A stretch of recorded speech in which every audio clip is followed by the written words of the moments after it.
Hello and welcome to the Ice Guys. This is the show that takes you into the world of the National Hockey League. Every game, every day, from a betting perspective. With pro sports handicappers, Ian Cameron, Alex B. Smith, and various guests from the world of hockey and sports betting. And now, here's your host, Ian Cameron.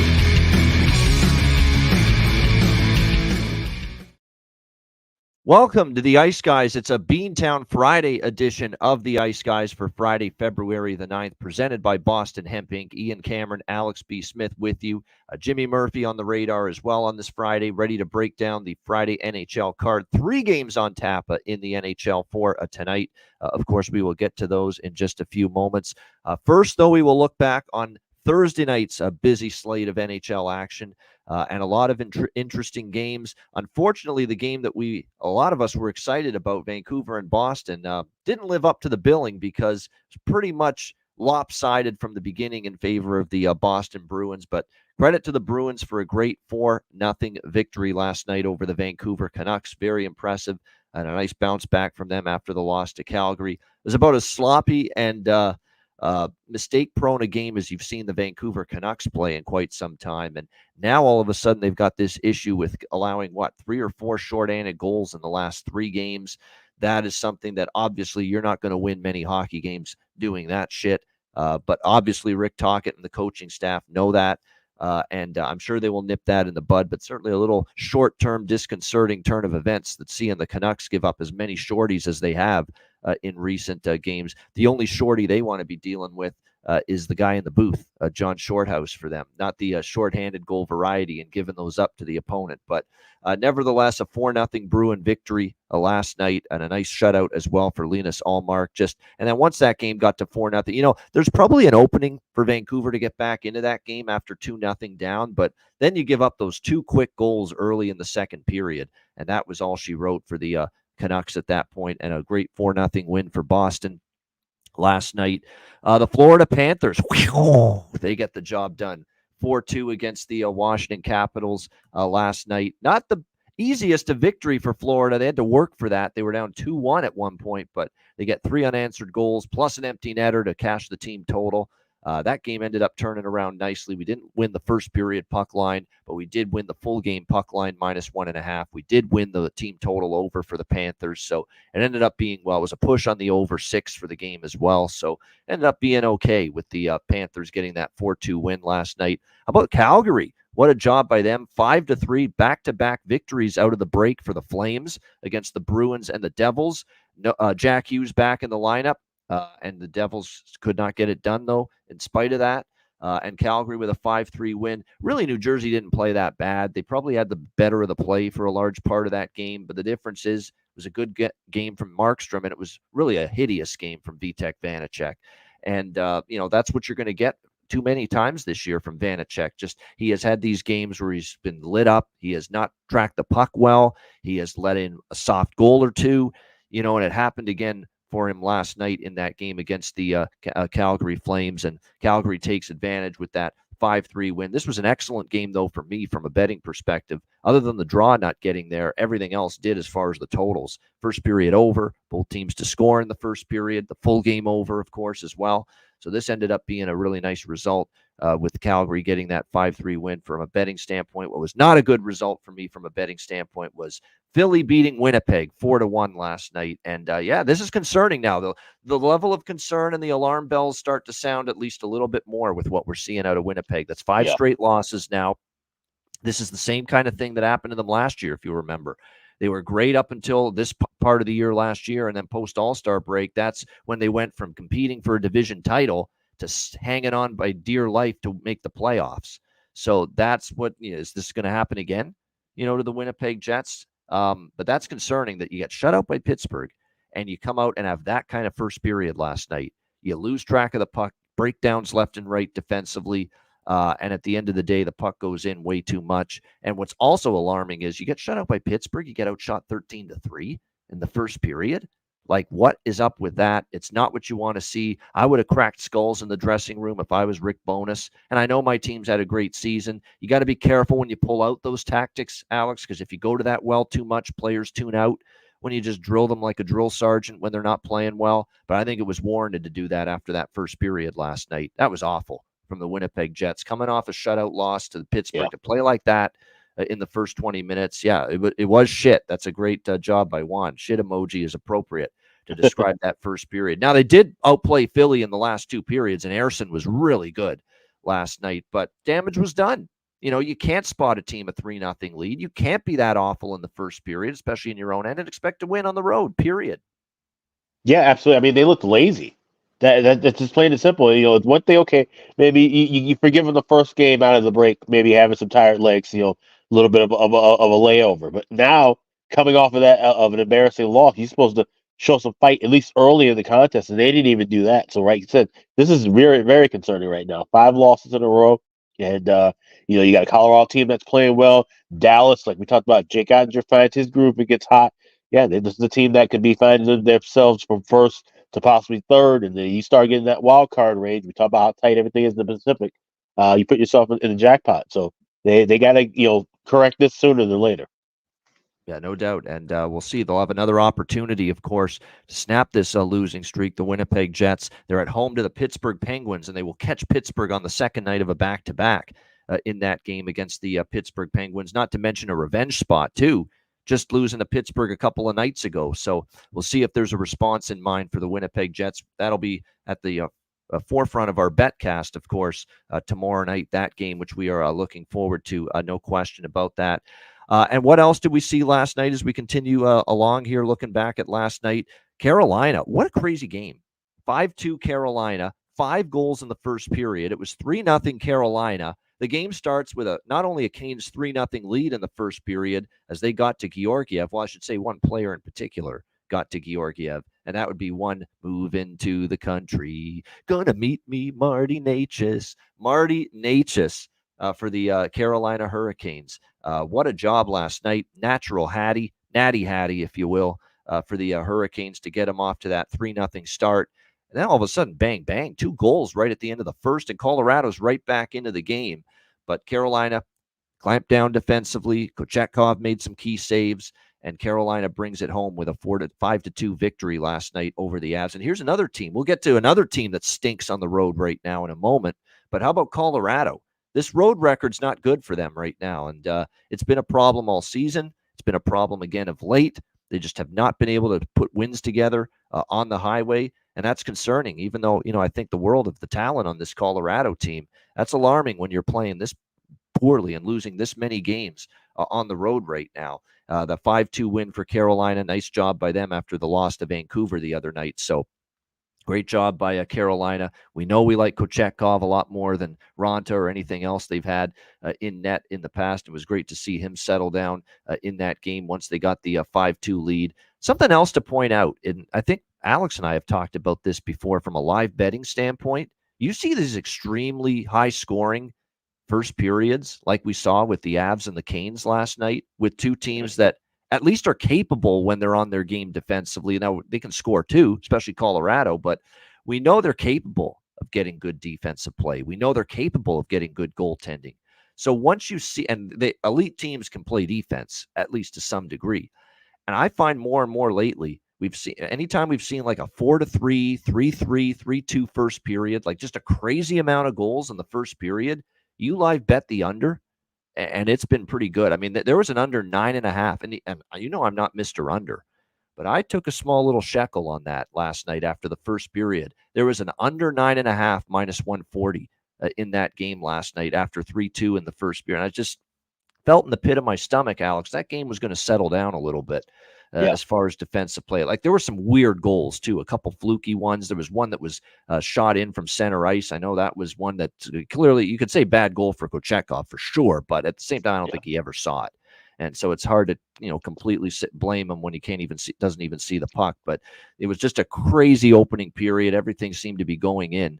And it felt like just with those two teams and knowing that both coaches are going to want to say, hey, let's tighten things up at least a little bit. Kind of figured under 9.5 was not a bad option there after the first period. And it ended up being an easy winner for anyone that bet a live under after that first period last night. Yeah, and that betting technique actually comes from some people I know who bet baseball live.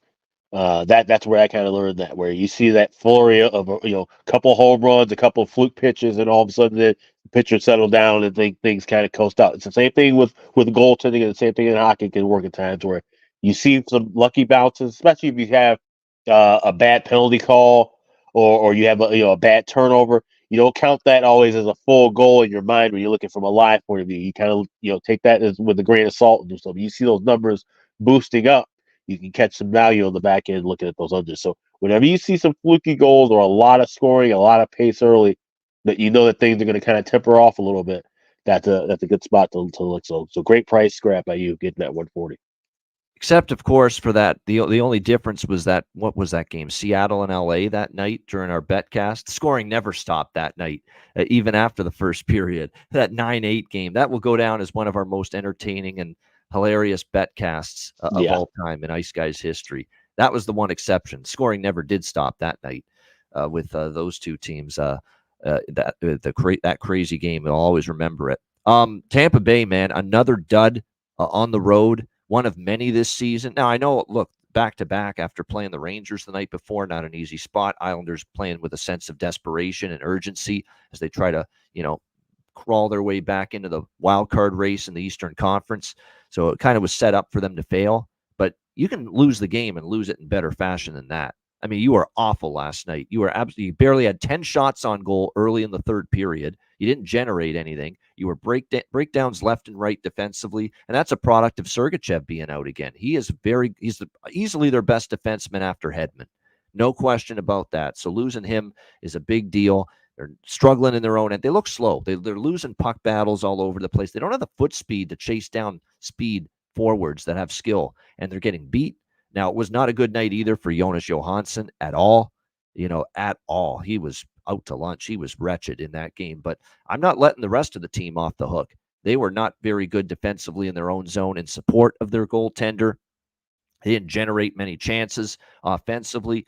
And it was a pretty easy night for Ilya Sorokin. And it was just really pillar to post, start to finish domination by the Islanders in total control. In fact, they had a couple chances shorthanded on a late Tampa power play in the third period.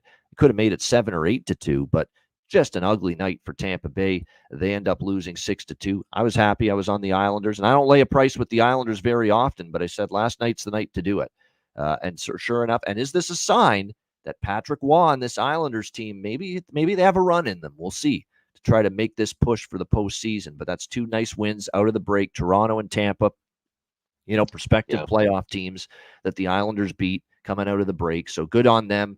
Maybe it's a sign they can maybe make a push here for the playoffs. And if you're Tampa Bay, it's back to the drawing board. I'm not liking what I'm seeing. This Sergachev absence is a big deal. Yep. You're not going to get him back anytime soon. You just can't win on the road for whatever reason. There's reasons to be concerned here if you're John Cooper, if you're Julian Brisebois, and you're anyone associated with this Lightning team at the moment. Yeah, absolutely. Like I said, I think that was more of a tell on what's to come for Tampa Bay than what's to come for the Islanders. And the Islanders, like I said, they're going to have their bump. We're going to see them play well, and Waugh's going to have them competitive every night. But with Tampa Bay, the road woes continue. Hansen, he's regressed to what we know he is for the majority of his career, a bum. And now they're going to have to make some change, make some moves possibly. And that's the thing. We're talking about Tampa Bay, so they're always kind of tight against the cap. How do you find a way to possibly get another backup goalie upgrade? How do you find a way to possibly get a defenseman to replace Sergachev? There's a couple teams available. You might need a third team involved with it. But they need to be looking at trying to do something to shake that core up right now because it doesn't look good. Like I said, I'm happy with where they are right now as far as I'm concerned. I'd like to see them fall out of the playoff race because I bet them to miss the postseason. But if they want to make some moves and be a legit contender and get into this postseason, they're going to have to change some things. You can't ride Vasilevsky to death in the second half, and you certainly cannot rely on Jonas Johansson. He gave you all that he could in the first half, and that's more than enough you can ask of a guy who's basically a career AHL goalie. No doubt. No question about that. And I think when you look at this situation right now for Tampa Bay, the offense has been very power play driven this year. Their 5-on-5 offensive numbers are decent, but they're not great. They really have been living on the power play this year, Tampa Bay. That power play has been great, but at the same point in time, their 5-on-5 offense has been hit or miss, and they just don't have the defensive capabilities right now to always make up for that. Not to mention, Vasilevsky, I don't think has been a problem this year, but he's been good. He hasn't been great, amazing Vasilevsky this year. He's been good. He's been solid, but they need him to be great, I think. That's going to be the thing moving forward, because you definitely see, and they aren't getting a lot from the third and the fourth line offensively right now. That's also a big problem. There's so much pressure on Kucherov, Stamkos, and Point every single night to have to deliver for this team scoring wise, and we'll see. They will get back home, and they'll probably play well. Nick in our chat saying Bolts will get it back 4-game homes. I don't doubt that. They do play well there, no question. But at Amalie, they need at least 2 wins out of that 4-game homestand, in my opinion. Yeah, it is. But they got to solve these road issues. You're not going to play every game in a playoff series in April at home.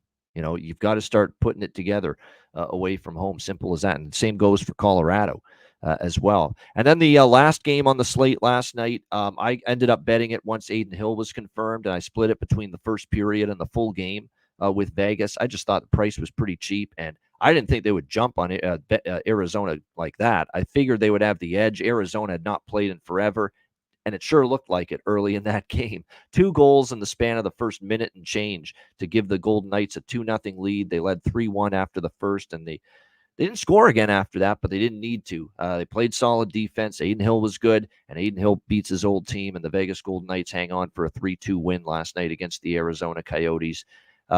We've talked about this spot yesterday, Alex. It was just very difficult to trust Arizona to be at their best with that kind of a long layoff. Adin Hill facing his former team. The ingredients were right for Vegas, and they got it done. Yeah, they did. It's funny because for the longest, and I kind of hate how Bruce Cassidy does this. I hate how it's a Vegas thing, right? This went back before Cassidy, but how they wait till the very last minute to announce the goaltenders. I saw forever throughout the day that it was going to be Thompson. Everything was projected Thompson, and then all of a sudden they flip it around and they confirm Adin Hill.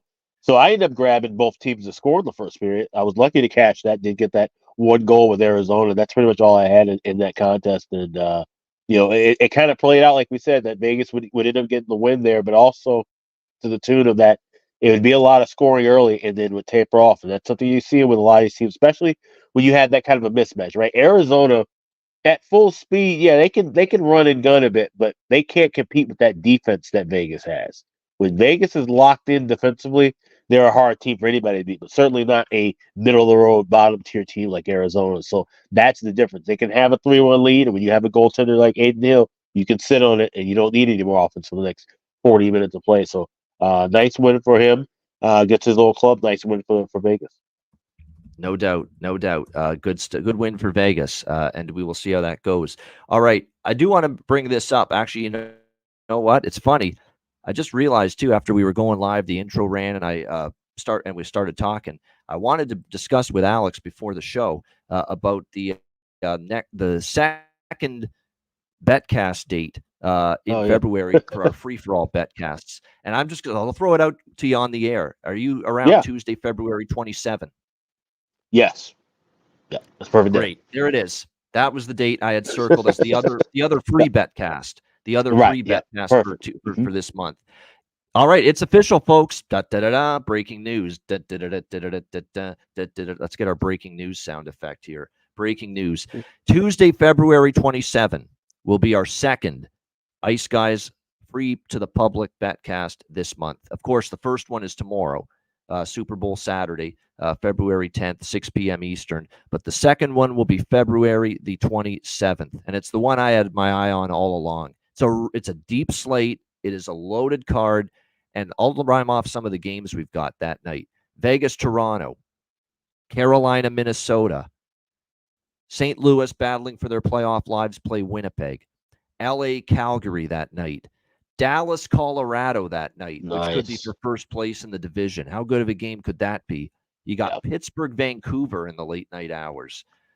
That's a hell of a slate. On bad. Tuesday, February the 27th. And I said, let's go with that. So there you go. That is our second betcast that will be public. And we will also be announcing in the next few days our 2 Patreon. Well, not announcing because we're keeping that a secret till the day of. That's the rule with the Patreon betcast. Right. But we'll be deciding on when they are. We actually already have made up our choice for one of those dates for the Patreon betcast, but we got to choose the date for the other one as well. But we'll have 4 betcasts. We know what the 2 will be, free for all to all of you. You do not have to be a Patreon member for these two betcasts. The one tomorrow, Saturday, February 10th, 6 p.m. Eastern time, as we've talked about, starting with the Colorado-Florida game tomorrow night. So there it is, tomorrow night, 6 p.m. Eastern. As always, DM or email me or Alex for a spot on the betcast, and we will make sure we send you the StreamYard link for the betcast before it begins. And our second betcast for February, which will be the second free-for-all public betcast, as we just announced, Tuesday, February 27th, at 7 p.m. Eastern time. And as I just mentioned, look at those games that we've got to look forward to on Tuesday, February 27th. It's a hell of a card.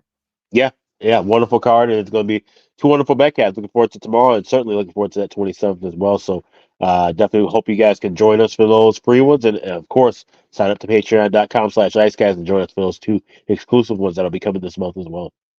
Absolutely. No doubt about it. All right. Coming up in a moment, we will be starting to look at the three games coming your way Friday night here in NHL action. But first, we'll hear from our sponsors of not only Beantown Friday, but every day here on the Ice Guys show, Boston Hemp Inc.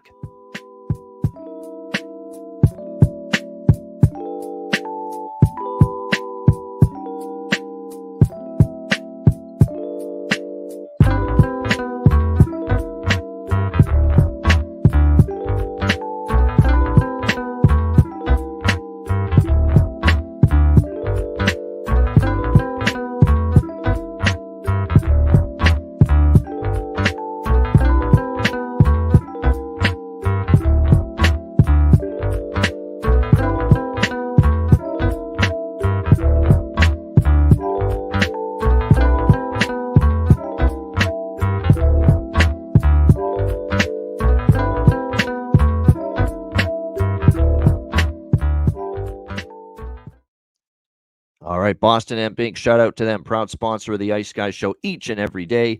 All right, we've got our Friday card. Let's get into it here. We will start with Minnesota, where Alex is situated, of course. Pittsburgh Penguins and the Minnesota Wild. Pittsburgh right now, minus 130. We've seen some money come in on them because Minnesota was actually a small favorite in this game. Now we're seeing the Penguins, a decent-sized road favorite here in Minnesota. The total 6 here in this game across the board. There are signs of life we're seeing from this Penguins team. There's no question. That was a good win for them. It was an impressive win for them against Winnipeg coming out of the break. The one concern I would say is then we turn around and we see the Winnipeg Jets lay another egg against Philly last night. So how much do we want to give the Penguins credit, for that victory? But the fact remains it was a good performance. Tristan Jarry was solid in net. The power play responded and did some damage, and the power play lately for Pittsburgh has been better. There's no question. We'll see if they can carry that forward here tonight against Minnesota. When you really think about it, they're this close to being 3-0 in their last three games because they beat Montreal and Winnipeg. They easily could have beat Florida, a very good Panthers team, defending Eastern Conference champions. They were leading in that game, but they ended up losing 3-2 in overtime. We'll see if Pittsburgh, though, can make it 3 in a row here tonight against Minnesota. Minnesota coming off what was a very weird game, I thought, Alex, against Chicago. Weird in the sense that in the first period, Minnesota dominated, and they could have been up 4-0 if not for Peter Mrazek after that first period on Wednesday night. But then after that, it's almost like, you know what, they got complacent a little bit, and Chicago upped their game quite a bit. And I thought in the second and the third period, you can make a good argument Chicago was the better team and outplayed Minnesota in that game. And to me, that's not what I want to see out of a team that's trying to get back into the playoff mix in the Western Conference. You let Chicago hang around. You really didn't put them away. And if not for Gustafsson in a few of those instances on Wednesday night against Chicago, you could have really been in some trouble and found a way to lose that game, quite honestly. So it was a very unimpressive, lackluster 2-1 win for Minnesota against Chicago the other night. And that was on the heels of back-to-back losses at home to the Predators and the Ducks before the All-Star break. Minnesota to me is playing positively mediocre to subpar hockey right now at the moment. They're without, obviously the key defenseman up front, although I believe Brodin is back in tonight, which is a big addition for them. Still without Spurgeon, but at least they get Jonas Brodin back for this game tonight for the Minnesota Wild. It looks like Pittsburgh fairly healthy other than Achari and Nieto. Of course, Achari was on the receiving end of that hit from Brendan Dillon, which got him suspended So that's why he's out.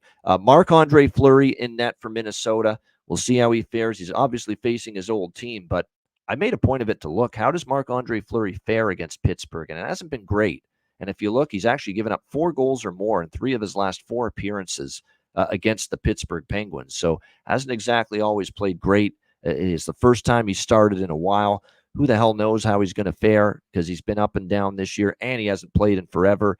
Pittsburgh going with Alex Nedeljkovic, which I kind of expected because they do play Winnipeg tomorrow night. Jarry was great against the Jets. I figured they would maybe save Tristan Jarry for the rematch in Winnipeg last night. So as a result, Alex Nedeljkovic gets the start here tonight. I still like Pittsburgh here, Alex. You know I am not a big Penguin fan, and I have not backed this team very often, but I like their form better right now. And you can't argue with series history. They have just completely owned the Minnesota Wild. 9-1 in the last 10 meetings. They've won 4 straight here at Xcel Energy Center here in Minnesota. They have had no problem beating this Minnesota Wild team, and I think they got a chance for that success to continue tonight. So, I've not been Mr. Penguin, as you know, this year. In fact, I've faded them a whole hell of a lot more than I've been backing them. But tonight, I just like their form right now a little bit better than Minnesota. So I like Pittsburgh here minus 130. I like over in this game, actually. Series history is just goals. It's if you actually look, Pittsburgh and Minnesota head-to-head. I mean, we have seen a 5-1-1 to the over in the last 7 meetings. And the last 3 here in Minnesota, which were all Penguins victories, 6-4, 4-3, and 7-4. So just a lot of goals for some reason here. And Pittsburgh has kind of let loose offensively multiple times here against this Wild team. So 3 bets here. Pittsburgh minus 130, over 6. Little sprinkle on the draw. I don't love the draw, but a little sprinkle on it. Why not? We do have some overtime history with these 2 teams head-to-head. Alex, what are you liking here? Penguins, Wild.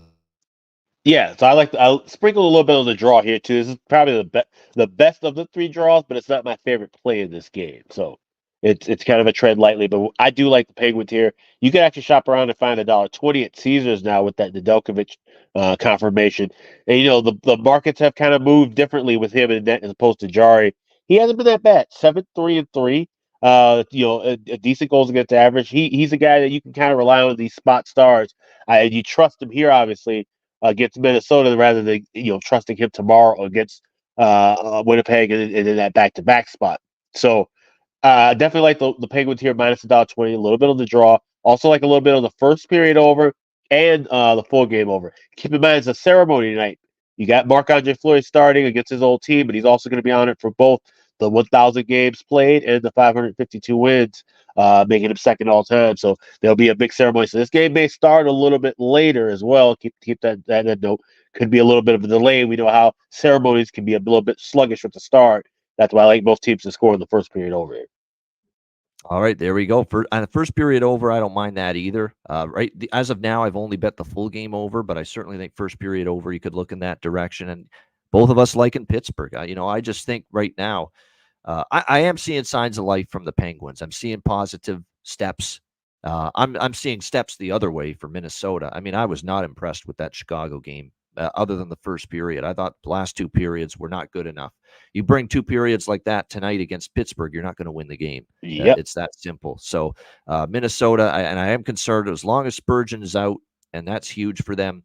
I don't know if I trust them night to night defensively. And now, of course, Fleury, who's, let's be honest, we love Fleury, but he hasn't been trustworthy lately, and he has struggled against the Penguins head-to-head. So reasons to like Pittsburgh here. I don't love that the price has climbed this much. I really liked it at close to even money, which is what it once was. It's gone up a little bit, but still would take Pittsburgh here, even at the minus 130 price in this game. All right, next up, we've got the New York Rangers and the Chicago Blackhawks. Rangers minus 300 now. Road favorites in the Windy City for one of these classic Friday night home games that the Chicago Blackhawks often have. The total in this game currently sitting at 5.5, shaded to the over. We're seeing that now for the most part with this Chicago team. A lot of 5.5s as far as their totals are concerned. So Chicago continues to be very feisty at home. Very feisty at home, very strong as far as their effort defensively.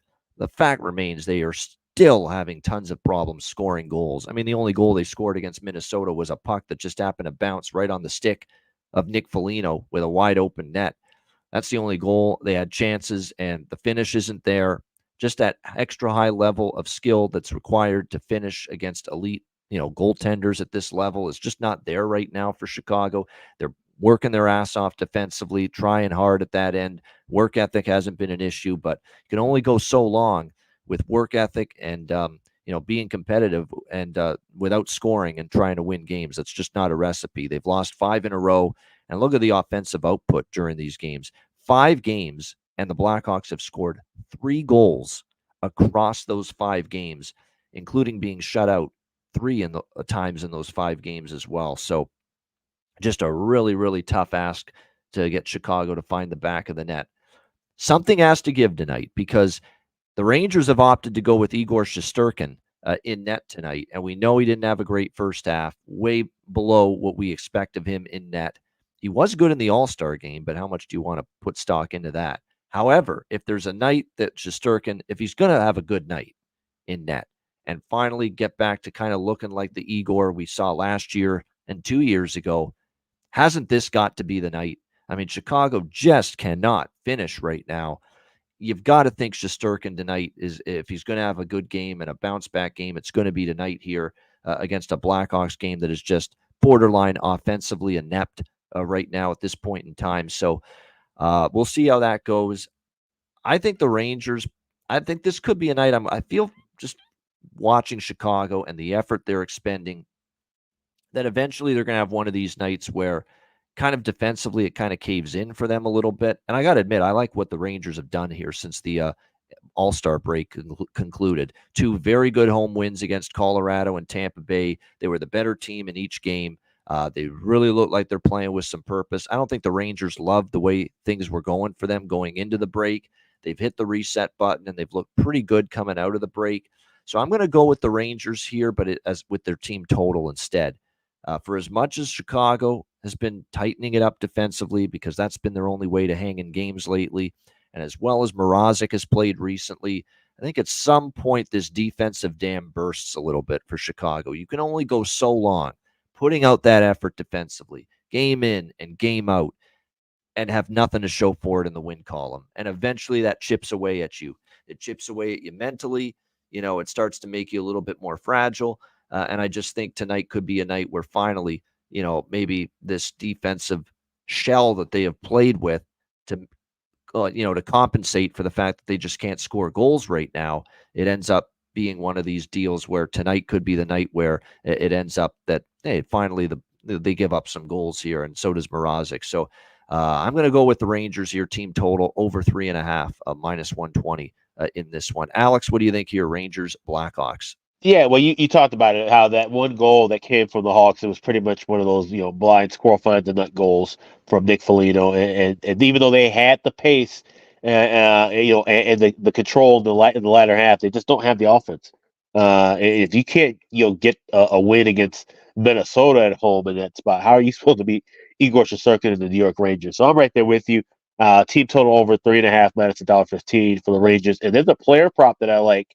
That is something I haven't bet before, and I'm betting it here tonight.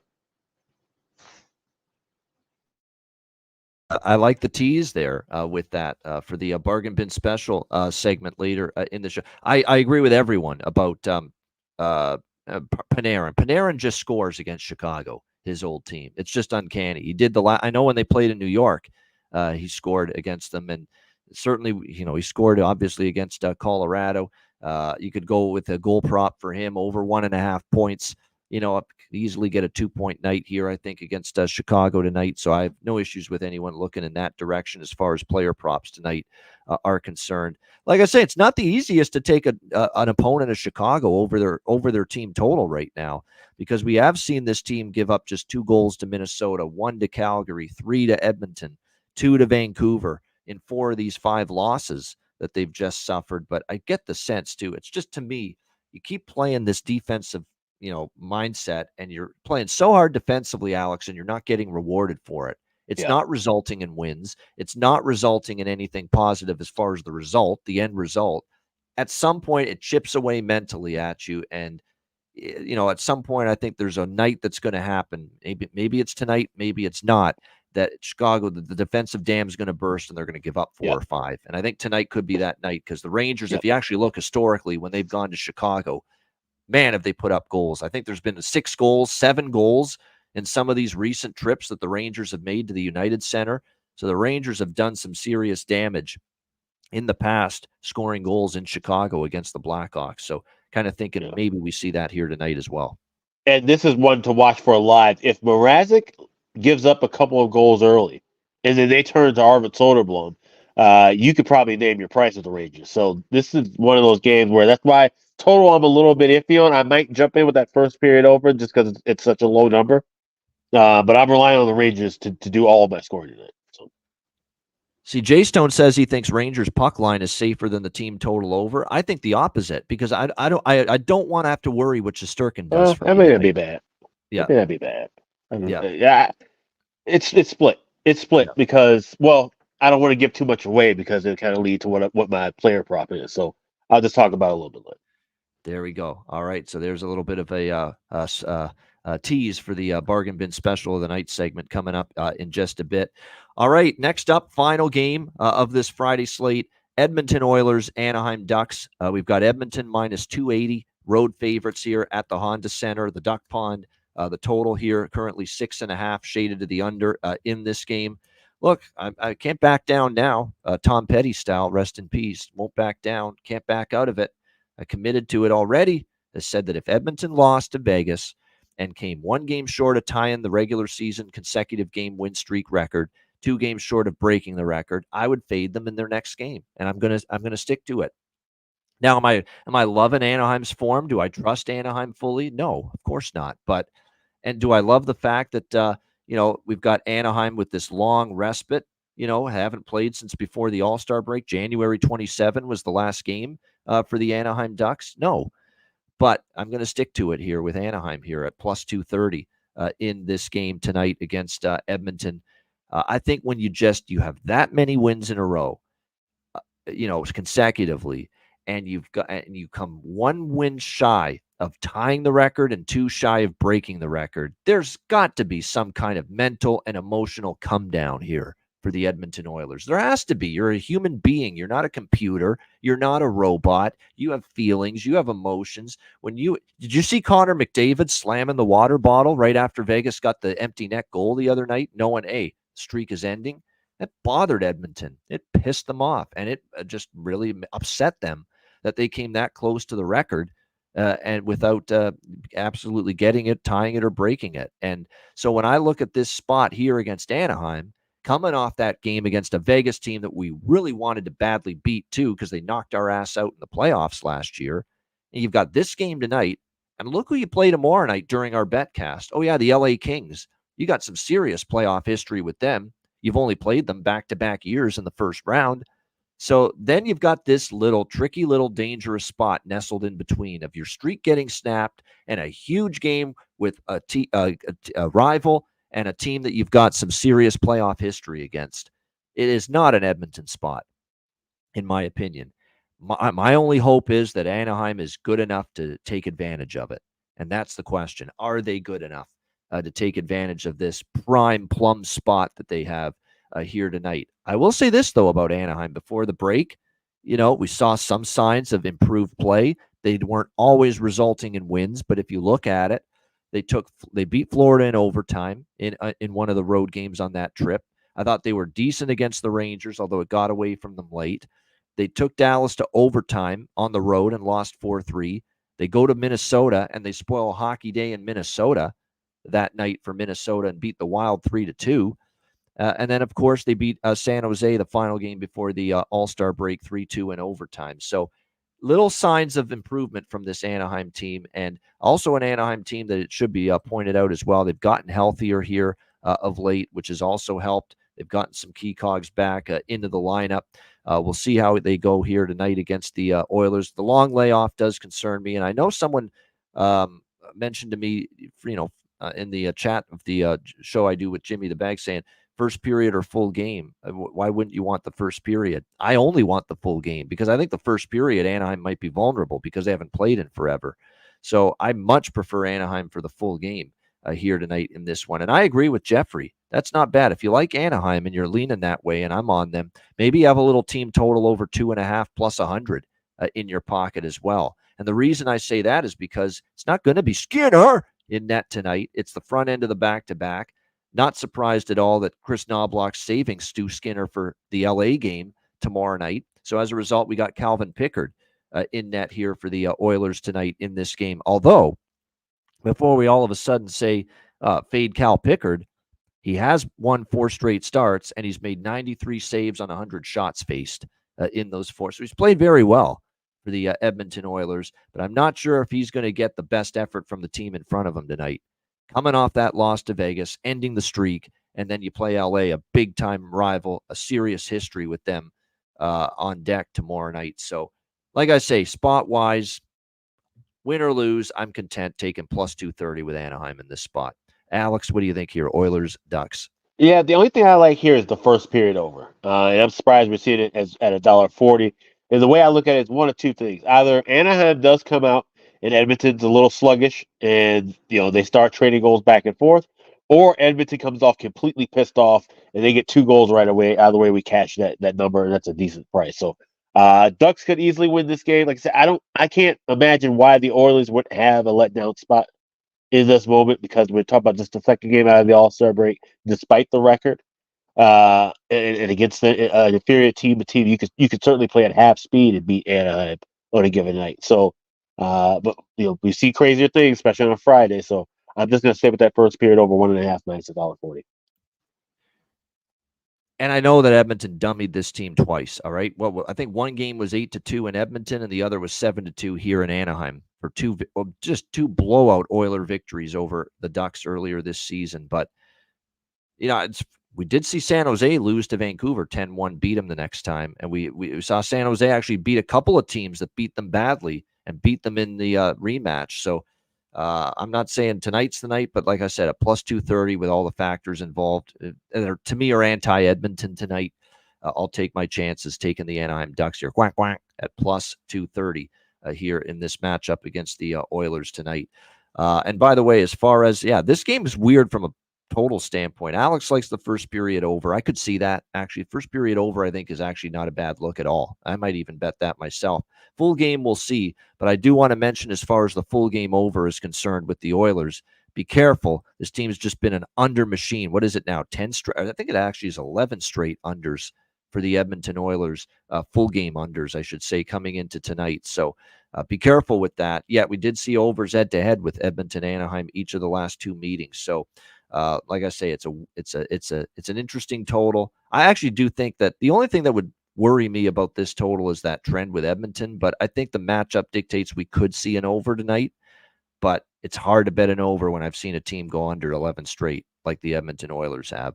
I think the first period over, like Alex mentioned, is probably the best option if you're going to look for goals here with the Oilers and the Ducks tonight in this game. All right, great stuff. That is the Beantown Friday edition of the Ice Guys. Shout out, of course, to everyone in the chat. 175 live viewers. Hit the like button if you haven't done so already. We appreciate it very much. Make sure you're signed up and subscribed to our Patreon page, patreon.com/Ice Guys, just $10 per month.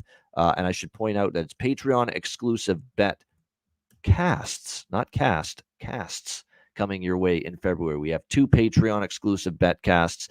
Those dates will be announced in the next couple of days. We might even announce them tomorrow on the Saturday edition. And as we mentioned earlier, we do have the 2 free betcast dates announced now and set for February.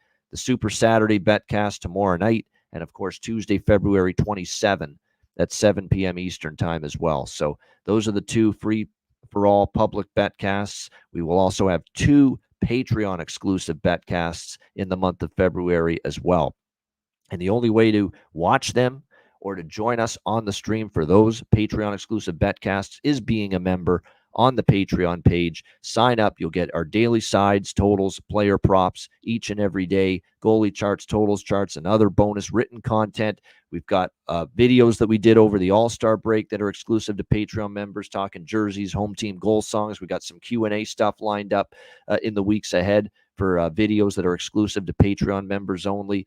Our Player Suite interview series, which I know got a lot of people, a lot of positive remarks and comments about that.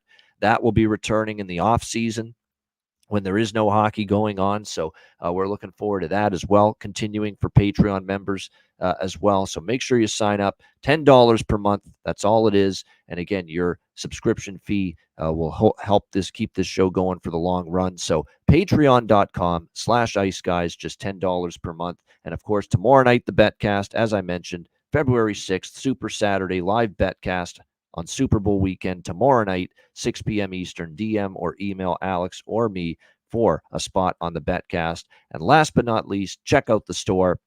Get your gear, get your merch right now at iceguys.myspreadshop.com. Yeah, we got a new sale coming up pretty soon, so I will have that posted up at our Twitter page, which is _Ice Guys. But definitely want to check out. We got everything in stock, all the draw season merch, all of our classic merch, caps, hoodies, t-shirts, you name it, we got it. iceguys.myspreadshop.com. Yeah, that's right. Finesse Lord, anyone liking the live betcast stuff, love doing b-ball, so may try hockey. It's not just that we want to win. We want to do well with our bets, and the profitability, is always what we strive for with every betcast. But win or lose, and we don't have winning nights every betcast. I will say this: the camaraderie and just the fun and the just sharing in the experience of watching the games and watching your bets unfold with all of our viewers and listeners and our Ice Guys family. That's just as rewarding and fulfilling about the betcasts as winning the bets. Absolutely. It's just the company we've kept on these betcasts with the people that join us on these streams. It's second to none. It's awesome. It's like there's this whole new group of friends that we have formed through this show. And it's amazing. We love it. And I think just hanging out with the people that watch this show and love this show make it just as enjoyable as winning money, quite honestly. Yeah, absolutely. And for those of you, who maybe just watching us now recently, or you kind of just tune in and out, definitely want to join us for that backcast tomorrow, because we will also be talking about some Super Bowl stuff as well. Of course, being the day before the Super Bowl, we cannot ignore the big game between the Chiefs and the San Fran going on in Vegas. So we will talk about that as well, along with breaking down and betting live all the great NHL action tomorrow. Absolutely. I mean, we're going to be on the air for over 6 hours, 6 p.m. Eastern, till approximately whenever the Oilers and the Kings game late night is over. So we'll have time definitely to break down the Super Bowl on Sunday and give you our thoughts on 49ers Chiefs, side total, player props, you name it, novelty props. Alex, do you bet those novelty props? Because I did a show with Trevor Harris, CFL quarterback, earlier this week, and I said on that show, novelty props, I'm not interested unless I have serious intel and someone telling me, about the color of the Gatorade, they've got some inside knowledge, or the national anthem length, or they've got an idea what the CBS production team is thinking as far as showing Taylor Swift on camera. I can't bet that shit, but I applaud anyone that does. For me, it's just I stick to the football when it comes to the props. Oh no, I've made some great money on some of the exotics and some of these different props. And God bless Katy Perry, that halftime show. I made more money with that halftime show than I did with that game, and I almost hit every bet I had on the game. So you can't neglect these sometimes, and especially like I said, you have the intel. For example, the reason why I was able to hit that was because she was on tour. Her tour set list and her tour setup was literally the same thing she had right on the field. So it pretty much all kind of laid out. So you don't always have that. Things are a little different. I think things this year with Usher will be different, even though, keep in mind, he has a residency in Vegas. So you can look those things up on YouTube if you're trying to handicap that a little bit. You can find some edges with some of the outside of the football props that happened in the Super Bowl. There you go. So it's that. There we go. I couldn't care less about the novelty props. And Alex says, hey, I think it's some of the better opportunities out there on the board with the Super Bowl novelty props that are available to you. So there you go. I like it. Differing opinions is great. Different philosophies. But you're right. I will say this. I've seen Alex's results in the Super Bowl. He does actually do well with those, no question. So definitely worth noting. There's no doubt about that. He's done well with those type of props, no question. I applaud everyone in the chat, by the way, saying they're enjoying my ridiculous little sing-song moments and when I burst into song on the show with all my little player jingles. I hope you're all not saying that just to placate me. I really hope you mean it. when I you think they say like that. it. I think they I do. think they do. I think they do. And I Yeah. appreciate that. No doubt about it. You know what we also like? Boston Hemp Inc., because they've been great sponsors of this show. Now, every single day they sponsor the show, including Beantown Friday editions of the show each and every Friday. So before we get to Bargain Bin Special of the Night and Best Bets, time to once again hear from our great sponsors, Boston Hemp.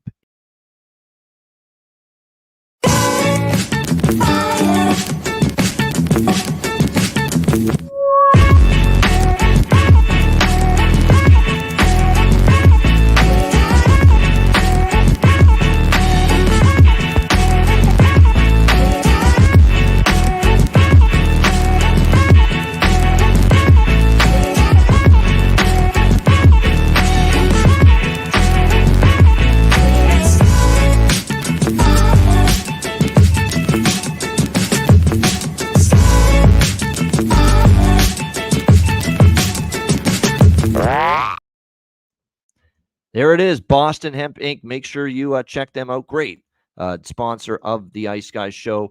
Now 7 days a week working alongside us here as sponsors of the show. Check them out and be sure to check out the quality products from them. Use promo code Ice Guys to save 20% off all orders at bostonhempinc.com. All right, it is time for Bargain Bin Special of the Night. I know Alex has something in mind for Bargain Bin Special of the Night. What do you got?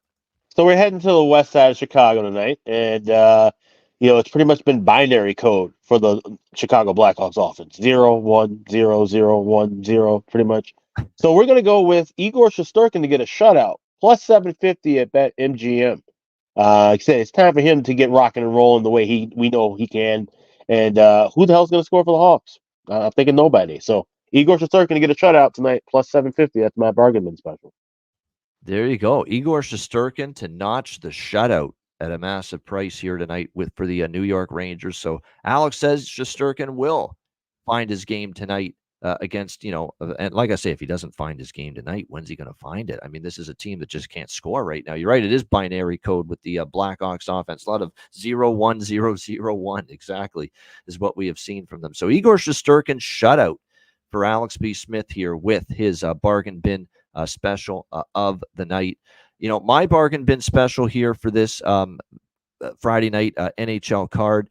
It's not a ton, of great options on the board for me tonight as far as the goal prop market when you look at it. But there are a couple to me that appeal to me at the end of the day. And I was actually, believe it or not, I had not fully decided, as we were starting this show, which one it will be. But I'm just going to come to make that decision right now.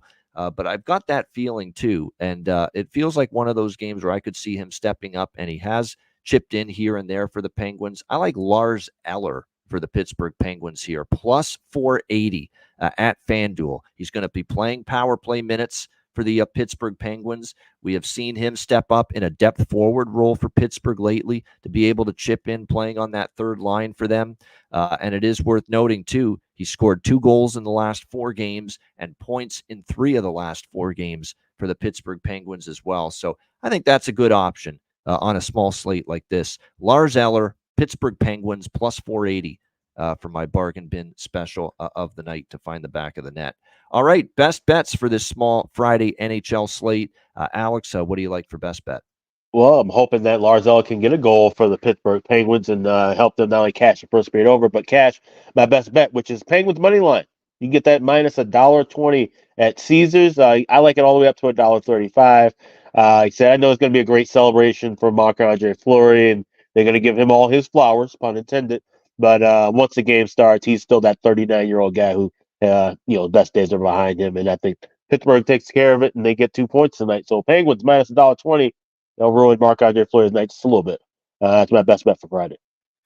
All right, Pittsburgh Penguins minus 130 against the Minnesota Wild. Best bet for Alex B. Smith on this Friday NHL slate.